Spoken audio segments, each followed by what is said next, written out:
la ponencia Limpiar las sabanas de tigres, serpientes e indios, la frontera llanera en la vorágine de José Eustacio Rivera, por María de las Mercedes Ortiz Rodríguez. Con quienes estuvimos leyendo a principio de semestre una parte de la vorágine.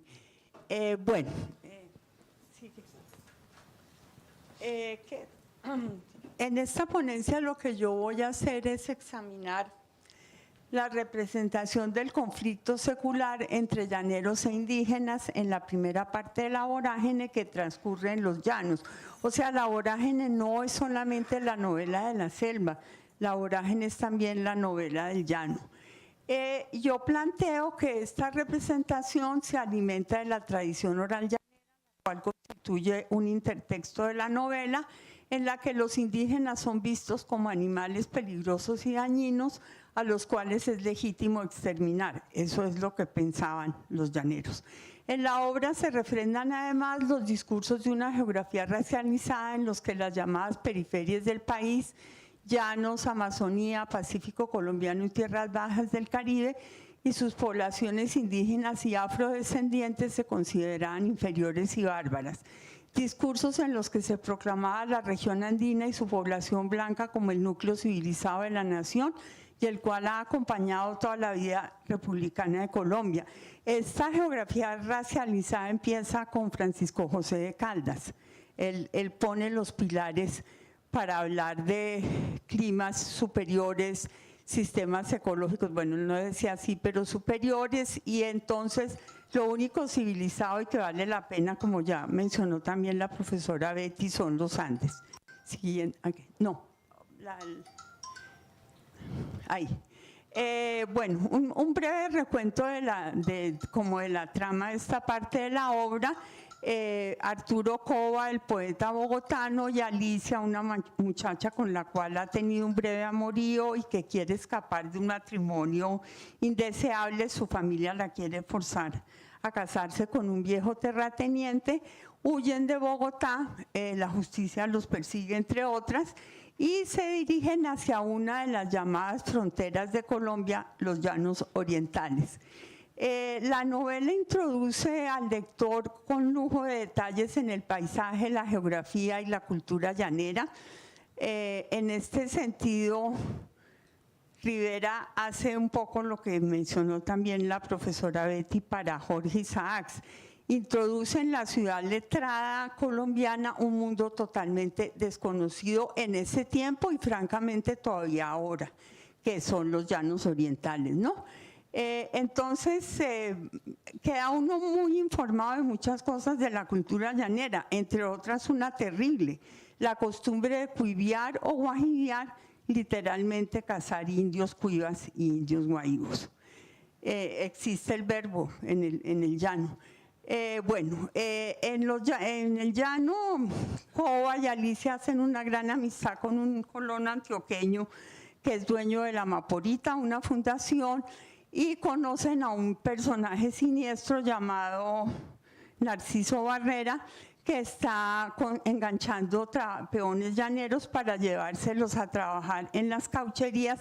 Rivera dice que del Bichada, pero eso sí es un error de Rivera, en el Bichada no hay caucho realmente, ahí creo que Rivera comete una equivocación geográfica cuando dice las caucherías del Bichada. Interesantemente existió realmente un Barrera y aparece narrado en la mitología oral sicuani. O sea, los sicuanis son los guaivos. Los sicuanis recuerdan a ese personaje y sí estuvo, pero pues se los llevaba era para la selva, no para el Bichada. Barrera acaba llevándose con falsas promesas a muchos trabajadores y a Griselda, la mujer de Franco, y Alicia. Ellas se van con Rivera y esta primera parte termina trágicamente. Si recuerdan, hay un incendio apoteósico. Franco le prende fuego a su fundación y resuelven irse tras Barrera y las dos mujeres. Siguiente. En este sentido me parece que Rivera transforma o amplía la patria, ya que este es un poco el tema de este simposio, yo diría la nación como comunidad imaginada, porque traslada al centro de la creación literaria regiones periféricas y casi desconocidas como los llanos y la selva. Amplía así los límites de la ciudad letrada y de la nación colombiana como comunidad imaginada. Es ese concepto de Benedict Anderson, ¿no? Que pues los nacionales no se conocen entre sí realmente, sino que se imaginan como comunidad, y la literatura juega para Anderson un gran rol en la construcción de esa comunidad imaginada. Entonces arriba está la Catedral de Bogotá, una escena del llano y una foto de la selva. La novela entabla una amplia conversación con la tradición oral llanera y también con la tradición oral de caucheros. Rivera vivió 2 años en Orocué, que es un puerto importante sobre el río Meta, manejando una cuestión de pleitos o de herencia. Rivera era abogado de la Universidad Nacional. Entonces yo creo que realmente Rivera conoció muy bien la cultura llanera. Entonces estas tradiciones orales constituyen intertextos importantes de la novela. La siguiente. Bueno, los llanos son, como pueden ver, los llanos colombianos, pero también los llanos venezolanos, y la verdad son una unidad geográfica y cultural. Es la misma gente, es la misma cultura. Claro, la historia de los dos países ha tenido sus repercusiones, pero los llaneros colombianos y los llaneros venezolanos son parientes, son familias, se visitan, van, vienen, etcétera, etcétera. Y aquí hay como partes importantes de la geografía llanera, donde hay vegetación a lo largo del río. Eso se llaman bosques de galería, son un poquito como pequeñas selvas, los llaneros los llaman montes. Aquí está un hombre llanero recogiendo ganado, donde ven estos animalitos que se llaman chigüiros, que son los roedores. Esos son las sabanas, y abajo donde están las palmeras es un estero. Siguiente. Entonces los llanos constituyen un territorio binacional que se extiende por Colombia y Venezuela, una región cultural, y aquí lo utilizo en el sentido en que lo conceptualizó Ángel Rama. Ángel Rama habla mucho de regiones culturales que traspasan fronteras políticas o administrativas porque comparten una cultura común. Ese es el caso de los llanos, también es el caso de la Amazonía. O sea, los países amazónicos la Amazonía ha sido dividida arbitrariamente por los estados-nación contemporáneos o republicanos, pero la Amazonía es una importante unidad cultural por ella misma. Y los llanos también son en Colombia una frontera interior, como explicaré más adelante. Y esta frontera interior se puede equiparar a lo que Marie-Louise Prat definió como contact zone o zona de contacto. La siguiente. Estas zonas de contacto son lugares donde se encuentran gentes y culturas que habían estado con anterioridad geográfica e históricamente separadas. Marie-Louise Prat considera que las zonas de contacto son producto de la expansión colonial y se caracterizan por relaciones asimétricas de poder y por el ejercicio de la dominación y la violencia por parte de los poderes coloniales sobre las culturas nativas. En el caso de Colombia no vamos a hablar de, digamos, cuando Colombia se constituye como nación, los llanos son vistos como una frontera, el Pacífico, la Guajira, y son tratados como si fueran colonias, o sea, territorios que es legítimo saquear, explotar, usurpar a ellos y a su población. Entonces, en los estados-nación latinoamericanos se ejerce lo que varios teóricos mexicanos han conceptualizado como colonialismo interno, ¿sí? Somos un poder colonial frente a los indígenas de las llamadas periferias. ¿Sigue? Los llanos son una frontera antigua y persistente. Antes de la llegada de los españoles, los llanos estuvieron habitados por grupos muy diversos que iban desde horticultores sedentarizados, pescadores también sedentarizados y grupos cazadores recolectores nómadas. Y estos grupos estaban unidos entre sí por relaciones de guerra, alianza y comercio. Y los llanos era una especie de bisagra muy importante porque los grupos llaneros comerciaban con grupos del interior andino como los muiscas y también comerciaban con grupos amazónicos. Entonces, a través de los llanos, el interior andino y la Amazonía también se comunicaban. Estas son fotos de la comisión, dibujos de la comisión coreográfica, creo. Los de arriba son sálivas y los de abajo yo creo que son achaguas, que son los grupos que eran sedentarios y muy populosos. Siguiente. Como en toda América, la llegada de los europeos con su secuela de guerras, epidemias y esclavitud alteró totalmente las relaciones de poder en el llano prehispánico. Los más golpeados fueron los grupos sedentarios porque les quedaba mucho más difícil salir corriendo de los españoles. Los grupos nómadas, que eran súper movibles, o sea, esa gente puede desmontar un campamento en 3 horas y salir corriendo, lograron sortear mucho mejor la conquista europea, pero además se dedicaron a esclavizar a chaguas y sálivas para vendérselos a los holandeses que llegaban hasta el Orinoco. Entonces los grupos sedentarios la pasaron sumamente mal.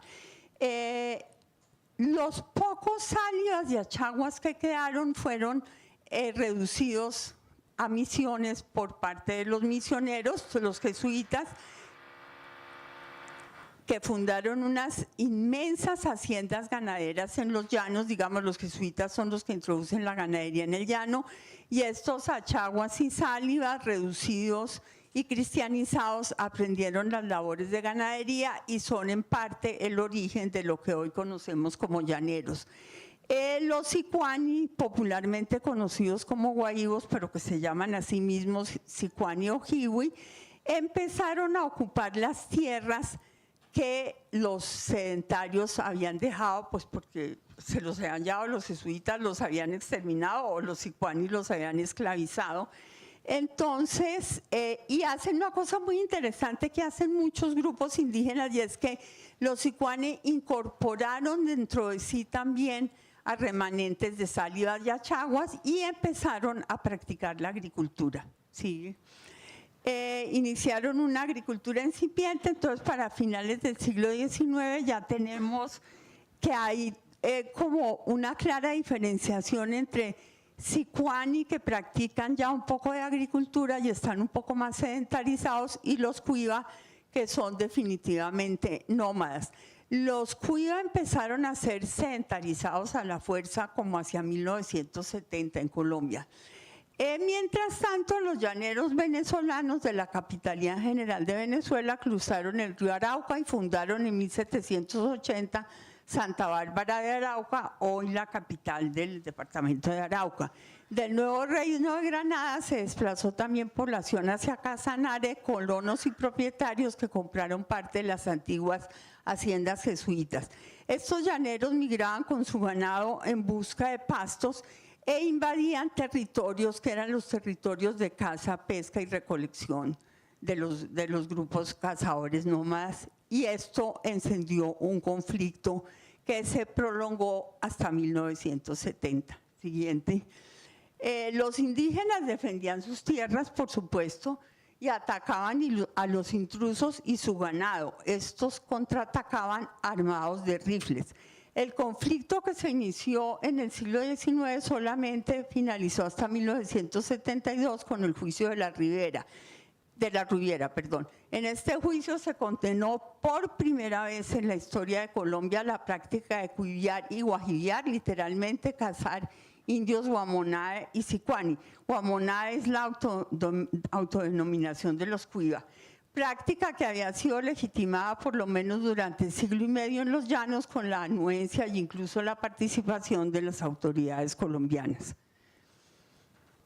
Bueno, ahora para hablar un poco de la oralidad del llano y cómo la incorpora Llanero Rivera en su obra, utilizo el concepto de comarca oral de Carlos Pacheco, un muy importante e interesante académico venezolano, que dice que hay regiones donde si bien la gente aprendió a leer un poquito o tuvo acceso a algún catecismo, cosas de ese tipo, en realidad sigue predominando la oralidad, aunque teóricamente muchos de ellos sepan leer y escribir. Y ese es el caso de los llanos. Realmente yo hice mi tesis de antropóloga en los llanos precisamente sobre el conflicto entre llaneros y guaívos. Y no, eso la educación sabana adentro es una tragedia. Los maestros tratan a los niños llaneros horribles, los tratan como si fueran unos salvajes, entonces los papás se cansan, los sacan de las escuelas. Realmente acceso a una buena educación en los llanos solo la tienen los hijos de gente muy rica. Siguiente. En esta comarca oral llanera se habla del conflicto con los sicuani. Se puede hablar en cualquier momento, a cualquier hora del día, durante los trabajos de llano. Cuando yo fui al llano por primera vez, que tenía 16 años, yo conocí un domador de caballos que era un bebé guaíbo sobreviviente de una matanza. Les dio pesar matarlo, entonces lo recogieron. Entonces él tuvo que crecer con los asesinos de su familia. Pues, ¿qué pensaría él de eso? No tengo ni idea, pero yo lo conocí personalmente. Entonces, puedes estar con ellos y de pronto dicen, ay, que cuando los guaybos hicieron tal cosa, o si ya estamos en trabajo de llano y la gente se sienta después de la comida por las noches a contar historias largas, aparecen historias más largas. En fin, es un tema que está bastante presente, o estuvo bastante presente en la vida de los llaneros. Siguiente. En la vorágine se entra en diálogo con esta tradición oral y en la obra se desarrollan como algunas estrategias o sea, no hay forma de reproducir la oralidad en la escritura, eso no se puede hacer. Entonces, ¿qué es lo que se puede hacer? Simular la oralidad, y eso lo hace Rivera en 2 niveles: el lenguaje y la estructura misma de la novela. A nivel del lenguaje incorpora el muy rico y original léxico del español hablado en los llanos, que es un español increíble, súper interesante y que tiene cantidad de palabras que uno no conoce porque están muy ligadas al ecosistema, a las formas de trabajo, a la historia, etc.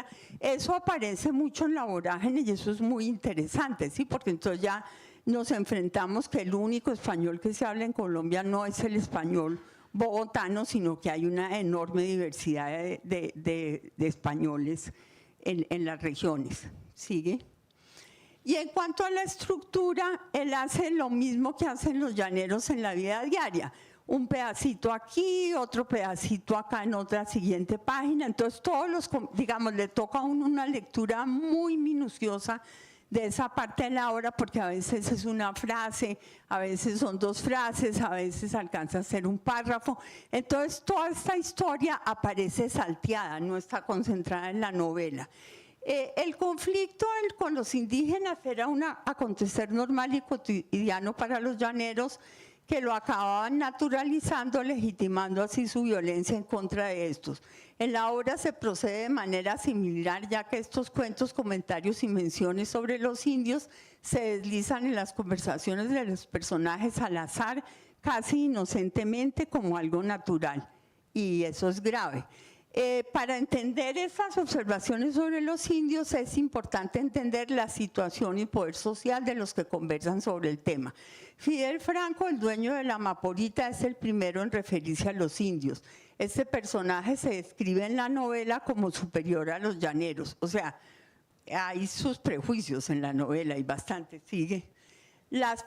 Voy a situar textualmente: las facciones proporcionadas, el acento y el modo de dar la mano advertían que era hombre de buen origen, no salido de las pampas, sino venido a ellas. O sea, si hubiera salido de las pampas, no era un hombre de buen origen. Estoy citando la edición de cátedra de Montserrat. Se me olvidó poner la fecha, perdón. Entonces, sí, él es un hombre de buen origen porque ha llegado a las pampas. Eso es muy chistoso pensando en lo que habla Carmen Millán de la biblioteca de Rivera. Yo revisé esa biblioteca alguna vez en mi vida y ahí hay relatos de cautivas, de esas cautivas que los araucanos se llevaban en sus ataques.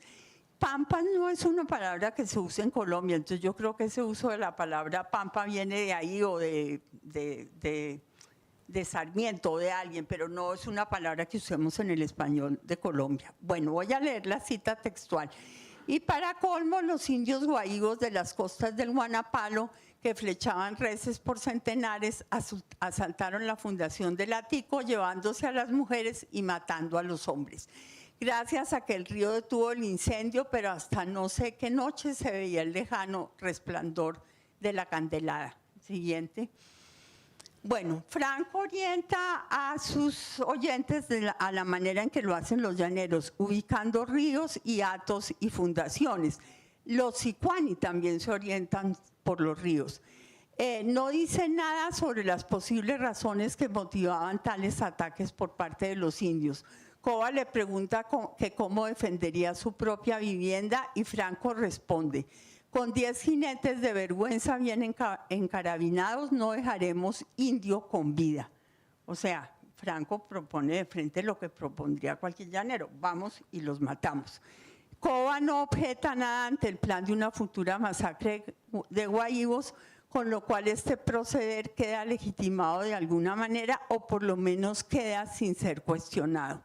Porque Franco echa esta última frase y aparece alguien, la conversación se interrumpe, entonces queda como lo normal. Sí, los indios atacan, entonces vamos y los matamos. Una cosa interesante de esa cita es que dice que los sicuanis se llevaban mujeres. Eso creo que también proviene de esos relatos de cautivas de Argentina y Chile. Sí, pero los sicuani nunca hicieron eso, o sea, lo sé por la tradición oral sicuani, entonces no, eso es como algo que Rivera toma un poco de esos libros.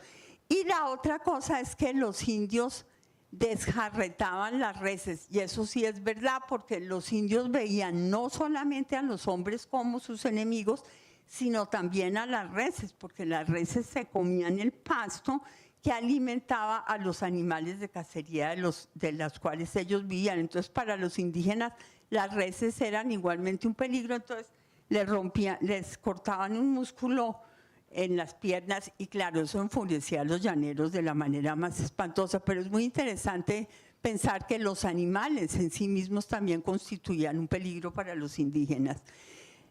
Los sicuanis se vuelven a mencionar en una segunda conversación entre dos personas de menor rango social que Franco. Sebastiana, mulata, mujer ya de edad, madre soltera y empleada doméstica en la Maporita, y su hijo Antonio, quien trabaja como peón y quien le comenta a su madre que no se va para las caucherías porque no le gusta el monte. Y monte en el llano se usa como sinónimo de selva o de esos bosques de galería que les mencioné. La madre contesta: los montes para los indios. El muchacho se explaya en la respuesta: a los pelados también les gusta la sabana, que lo diga el daño que hacen. ¿En qué no se ve para enlazar un toro? Necesita hallarse bien remontado y que el potro empuje y ellos lo cogen de a pie a carrera limpia y los desarretan uno tras otro que da gusto. Siguiente. Hasta 40 reses por día y se tragan una y las demás para los amuros. Amuros son los gallinazos y los caricaris. Y con los cristianos también son atrevidos. Al difunto Jaspe le salieron del matorral casi debajo del caballo y lo cogieron de estampía y lo envainaron y no valió gritarles. Aposta andábamos desarmados y ellos eran como 20 y echaban flechas para todas partes. Como ven, como la fonética y la manera de escribir que usa aquí Rivera intenta reproducir el español de los llaneros, ¿no? Entonces, una cosa importante es que se mencionan dos hábitats de los sicuani: los montes y las sabanas. Bueno, sigamos. Sebastiana intenta defender tímidamente a los sicuani. Dice era que el jaspi los perseguía con los vaqueros y con el perraje, donde mataba a uno, prendía candela y hacía como que se lo estaba comiendo asado para que lo vieran los fugitivos, etcétera, etcétera. Entonces, Sebastián intenta como mostrar que hay razones por parte de los indígenas y que Jaspe hacía la parodia de comérselos. Y es muy interesante que un blanco sea acusado de canibalismo, porque el canibalismo ha sido uno de los argumentos que se ha usado siempre para inferiorizar y denigrar a los indígenas. Sigue. La impugnación de Sebastiana no llega muy lejos ni alcanza autoridad en la novela. Por su género y por su posición social, la mujer carece de poder para impulsarla. Y bueno, entonces el hijo le dice, mamá, porque los indios le mataron a él la familia y como por aquí no hay autoridad, tiene uno que desenredarse solo. Blanco, hay que apandillarnos para echarles una busca. ¿Sigue? Entonces ahí sí, Cova, pero es la única vez que lo hace, cazarlos como a fieras, eso es inhumano. Entonces, bueno, cada quien habla desde el poder social que tiene, entonces algunas opiniones tienen más fuerza que otras. Los indios nunca hablan y su perspectiva se ignora por completo. Sigue. Bueno, creo que no voy a acabar, no voy a alcanzar a presentar todo, pero hay una cosa que pasa en la novela y es que Cova solo había oído hablar de las cuidadas y las guajidas, pero en un momento dado le toca ver una realmente. Está cabalgando con un grupo de peones y de pronto estos ven a unos indígenas y se lanzan a matarlos. Sin embargo, es una escena corta, no hay ninguna reacción por parte de Cova, ni en el libro, ni por parte de nadie frente a la matanza. O sea, la matanza se describe con una violencia y una velocidad asombrosas, como en un párrafo, y los otros siguen adelante y el asunto queda como si nada así. Y ya después nos encontramos con que Cova tiene un contacto directo con indígenas cuando ya llegan al Bichá. Los Sicuán habían ido perdiendo cada vez más terreno cuando finalmente quedaron como arrinconados en el Bichá, y ahí es donde están todavía. Entonces, pues Cova no sabe hablar la lengua de los indígenas, a la cual llama despectivamente jeringonza, y los indígenas pues saben hablar muy poquito español. Los sicuani aceptaron a los viajeros a cambio de ciertas condiciones, que admitiéramos el guayuco, respetáramos a los pollonas y les ordenáramos a los Winchester no echar truenos. Eso muestra que los indígenas tenían una larga historia de contacto con blancos que les violaban a las mujeres y que los mataban. Entonces, como Cova llega con un personaje muy interesante que se llama el Pipa, que es como un mediador entre el mundo blanco y el mundo indígena, y él sabe hablar la lengua de los sicuani, entonces él les pide hospitalidad a los sicuani, y los sicuani le dicen que sí, pero con estas condiciones. Ya voy a acabar, sigue, por favor. Pero Cova y sus amigos parecen unos conquistadores europeos. Ellos esperan que los indígenas les sirvan, los alimenten, los trasten en sus canoas, les carguen su equipaje, etcétera, etcétera, y nunca sabemos si son recompensados. Los indígenas son descritos despectivamente como mansos, astutos y pusilánimes, y se parecían como las frutas de un mismo árbol. Sigue. Las mujeres ancianas son presentadas en los peores términos. Acurrucáronse junto al fogón como gorilas momificados, esa textualmente. Salta a la vista la asimilación de los indígenas a la naturaleza propia del discurso colonial y de tan larga trayectoria en el llano, en donde se asimilan a fieras, y que Cova expande al asimilarlos a frutas y otros animales como gorilas y pollas, discurso que construyó a América misma como la frontera, la periferia del orden mundial creado por el colonialismo. Me voy a saltar la cita de Margarita Serge, cuyo estudio El revés de la nación les recomiendo ampliamente. A la manera de un etnógrafo, Cova intenta obtener del grupo de sicuanes información sobre sus tradiciones, cantos, guerreros y leyendas. Inútiles fueron mis cortesías, porque aquellas tribus rudimentarias y no más no tienen dioses, ni héroes, ni patria, ni pretérito, ni futuro. Asociados a la naturaleza, descritos como carentes de historia y de cultura, los indígenas del llano son excluidos de la nación en la vorágine.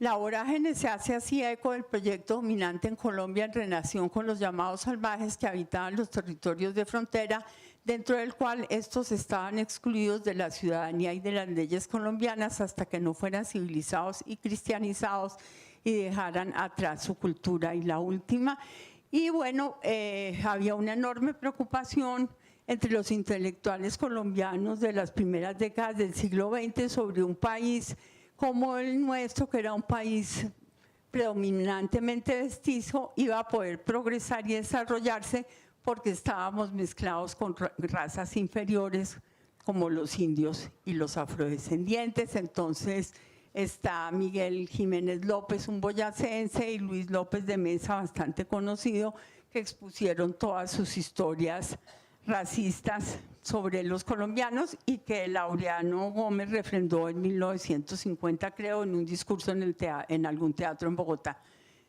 Creo que ya acabé. Bueno, muchas gracias.